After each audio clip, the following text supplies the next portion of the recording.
Hi, I'm Misha Ketchell, editor of The Conversation.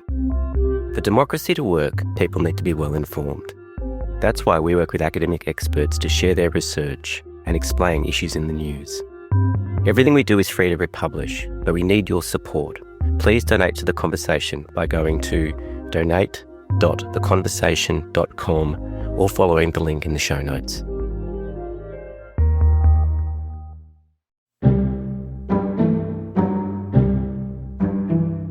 From The Conversation, this is Politics with Michelle Grattan.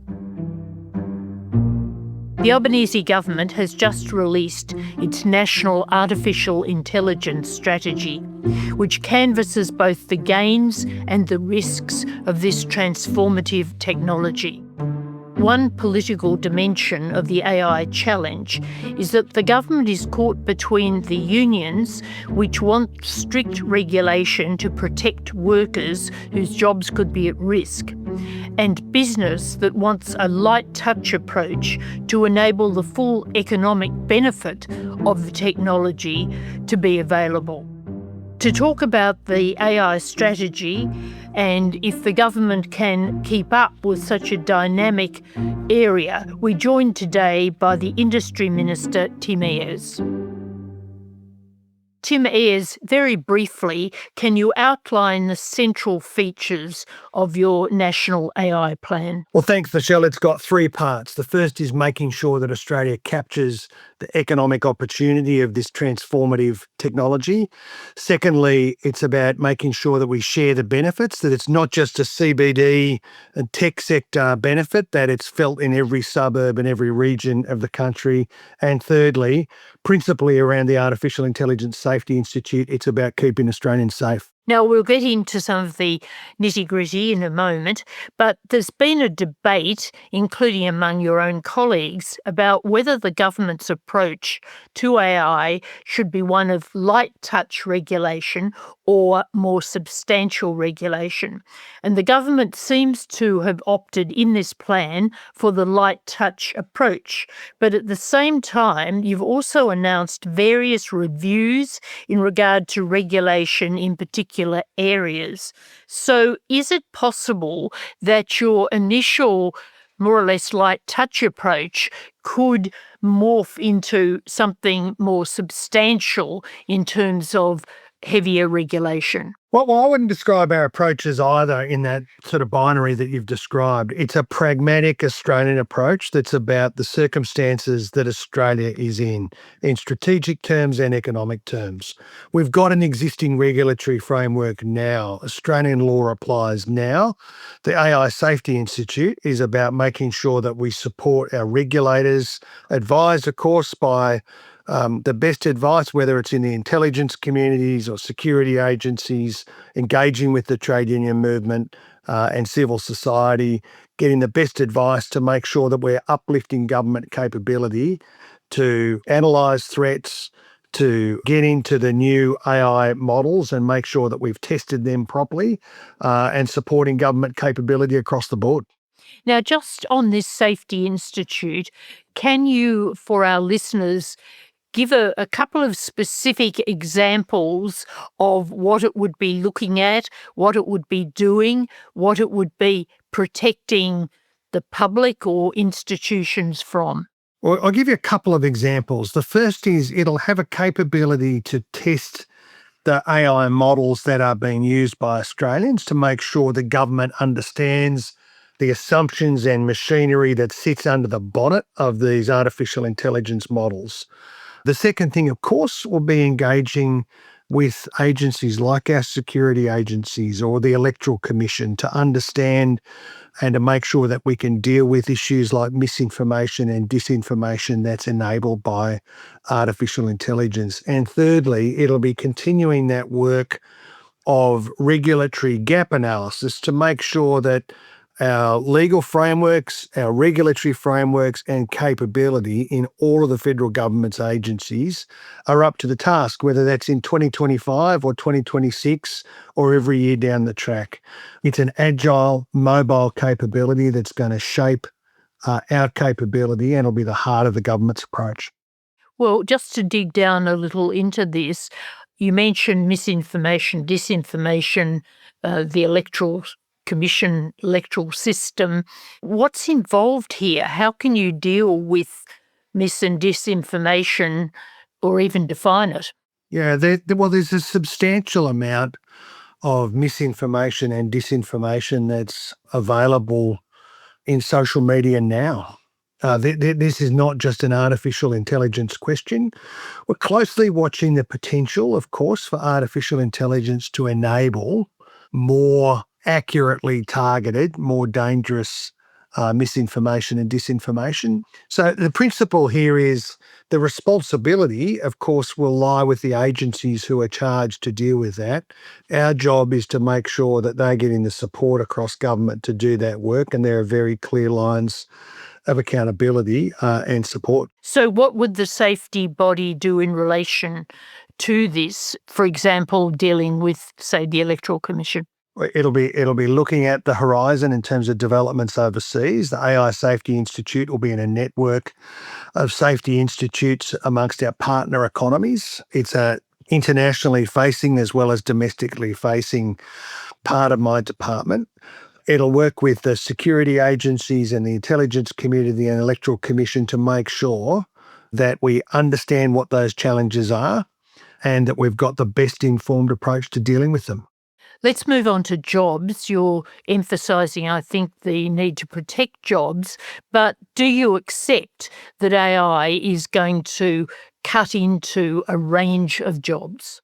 Yeah, Michelle, before I came into the parliament, I was a trade union official in the metal industry and the manufacturing sector. And I saw waves of change: robotics, automation, computer-aided design, the digital economy working their way through Australian workplaces. In the quarter of a century that I was there, the automotive industry, for example, completely transformed. And trade unions and governments and firms were focused on cooperation to deliver the kind of investment that secured the future of all of those industries. Now, But there was also quite a lot of conflict. yeah, but we shouldn't be afraid of discussion and conflict and engagement and collaboration. That's the Australian way.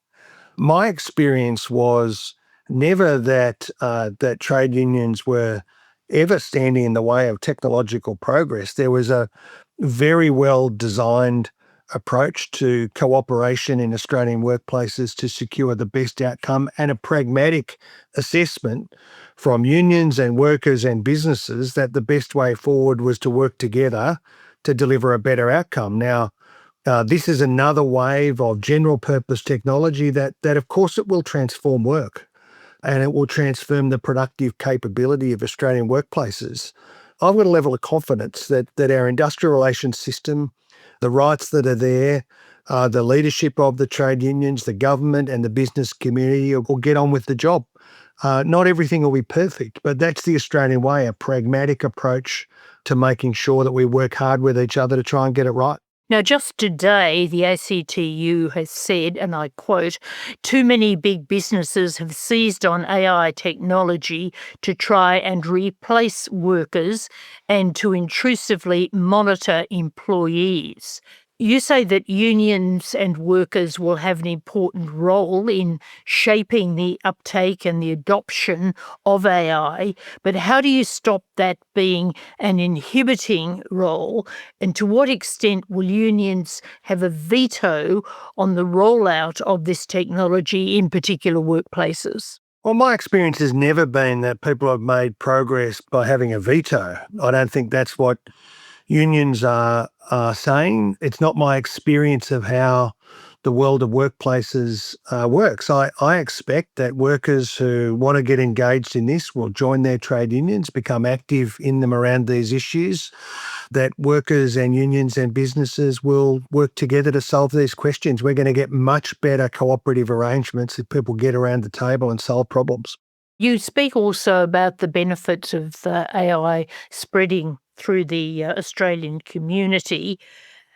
How will ordinary people see those benefits over, say, the next 5 years, the next decade? Well, let me give you an example in one of my other portfolios in science. The capacity of artificial intelligence to dramatically speed up pharmaceutical design so that we get more drugs, more targeted design developed in Australia into pharmacies to support Australians' health.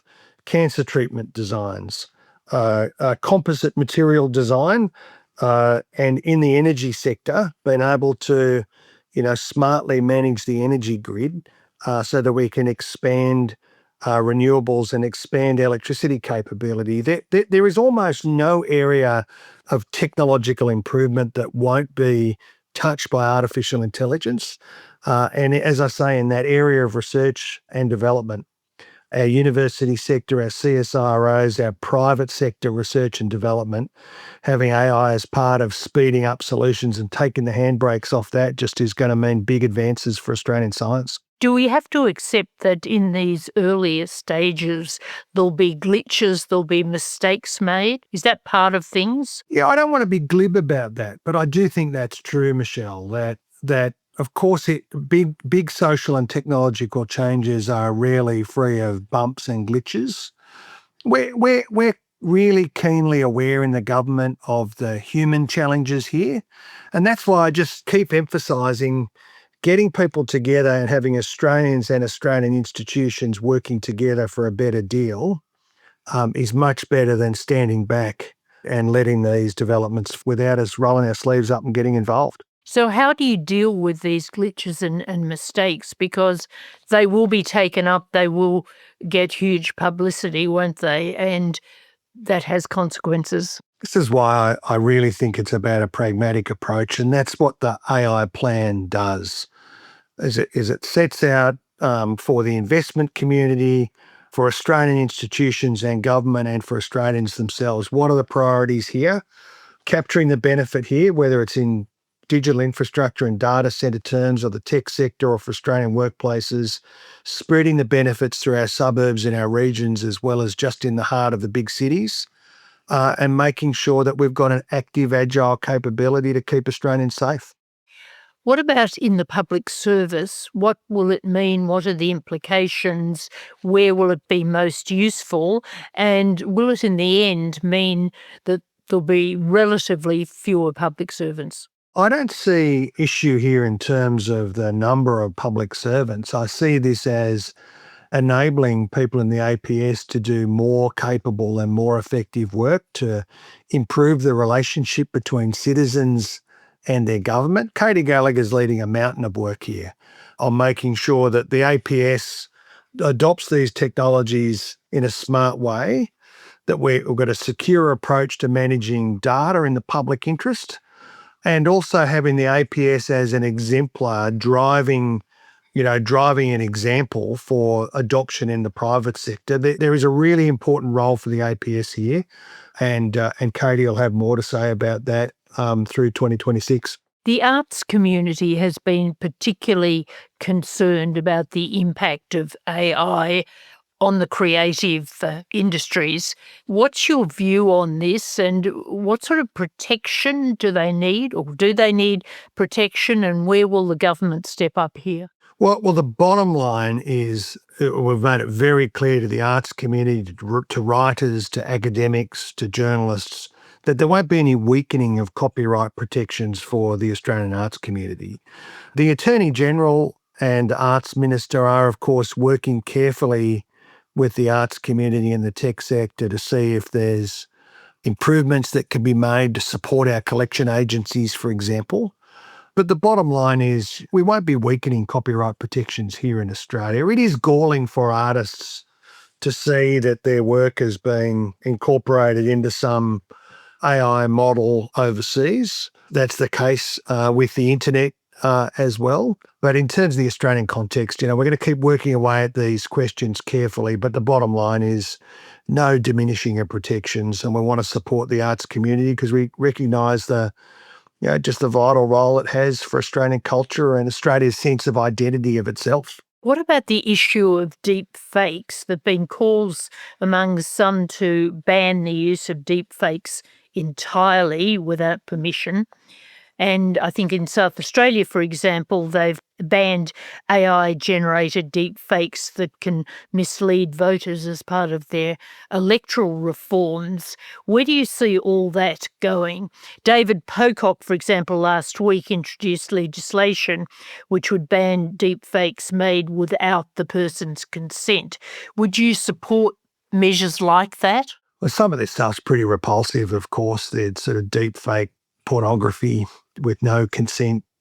Annika Wells and the E-Safety Commission have been leading the government's approach on banning that kind of material. I mean, it's repulsive. It's abusive for girls and women in particular. But anybody having this kind of material out there on the internet, we've acted firmly in cracking down on this kind of activity in the social media domain. You're right to say artificial intelligence enabled, but Annika Wells is leading our effort here. It's one of the reasons why our world-leading approach in social media, in terms of access for kids to social media, we've not been slow to move where we've seen harms, particularly for Australian kids. I think what you're seeing around the world is governments around the world starting to adopt the Australian model. But maybe it's easier in a way to tackle the really offensive deepfake stuff, but what about more marginal material that can be very misleading, although not pornography or whatever? Yeah, I mean, we've cracked down hard on the most egregious examples, as you say. We'll work our way through the rest of the landscape. You've seen prominent Australians taking on some of these issues in the courts, and there's been a lot of activity or people who've had the capacity have been taking these issues on. Government's watching all of this carefully. A first step, dealing with the most repugnant examples that hurt kids, that hurt families, but we're watching the whole space very carefully, Michelle. Now, AI requires, of course, vast resources of energy and indeed of water to host data centres. Are you confident that really we can cope with that degree of need for energy in particular? Well, the energy question for data centres is a zero-sum game if we sit on our hands and don't have a planned approach. Yeah, that's what the previous government did. There wasn't development in the electricity system. This is a challenge for the system, but it's also an opportunity. If data centres and new digital infrastructure are underwriting, that is, paying for offtake for new generation and transmission capability, that's a net addition to the electricity system, not a drain on resources. Microsoft's recent investment in Australia has underpinned and underwritten the development of a massive 300 megawatt solar farm north of Albury at Walla.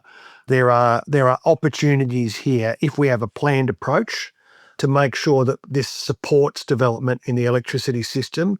We'll have more to say about some of these data centre principles as we work them through with the states and territories very early next year. So that's a piece of work that's underway. We see the opportunity to build the system coming out of all of this investment. Just before we finish, I want to ask you about another subject.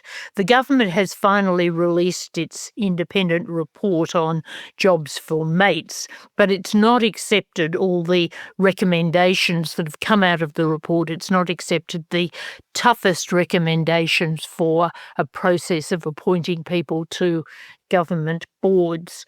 What do you think the community's response to this will be?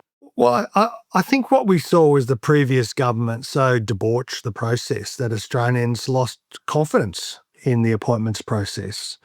Now, we've done a lot to restore integrity and a sense of purpose to these appointments. Government boards are there to perform a function on behalf of the Australian people. And the rules that Katie Gallagher's announced and the government's adopted today go a long way towards restoring public confidence.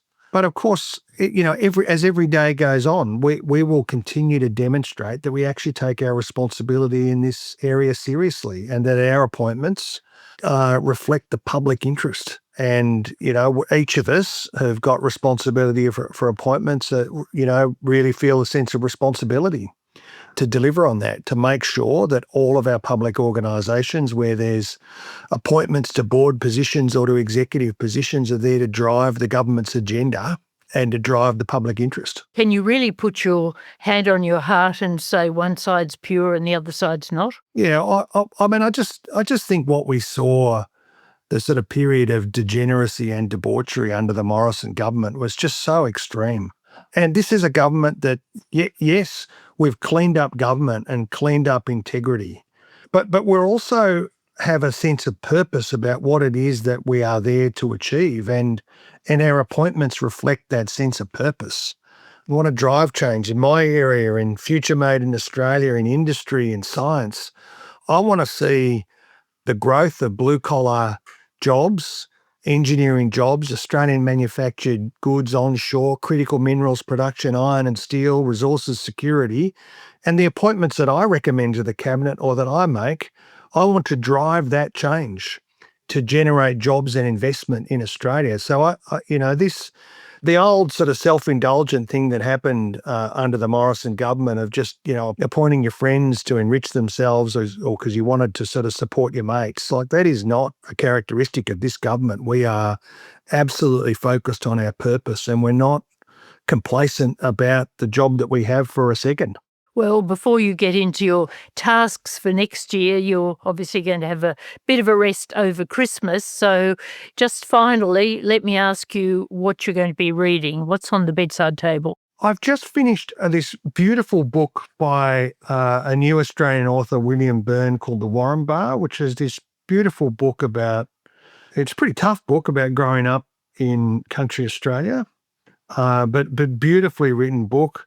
I've become slightly obsessed with the Outback Crime written by Jane Harper and Chris Hammer and Gary Disher, for example. So those books are lurking around on my cabinet. And for a non-fiction read, I'm going to one of my counterparts in Malaysia, Lu Chin Tong, has urged me to read a biography that he wrote of a leading Malaysian politician, Lim Kit Seng, and I'm going to give that a go over the Christmas break as well. Sounds a mixed diet. Tim Ayres, thank you very much for talking with us today about your AI plan. That's all for today's podcast. Thank you to my producer, Ben Roper. We'll be back with another interview soon, but goodbye for now. Production by Ben Roper. Theme music by Lee Rosevere. The Conversation is a not-for-profit media organisation. Sign up to our daily newsletter for evidence-based news and analysis, including articles from Michelle Grattan, or listen to more of our shows wherever you get your podcasts.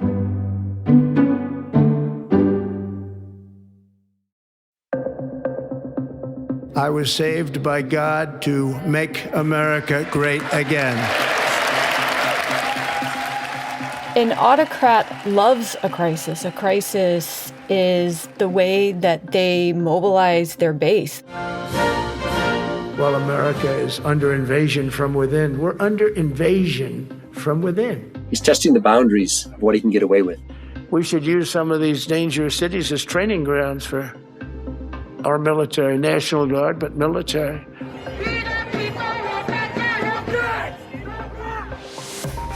We've asked 6 of the world's preeminent scholars how we can measure the make of an autocrat. It's a recipe of sorts, tried and tested by the most infamous leaders in history. Hugo Chavez in Venezuela. Vladimir Putin in Russia. Joseph Stalin and Adolf Hitler. Viktor Orban in Hungary. He's basically bulletproof in terms of criminal prosecution. Join us from December 29 as we explore Trump, the making of an autocrat, from The Conversation.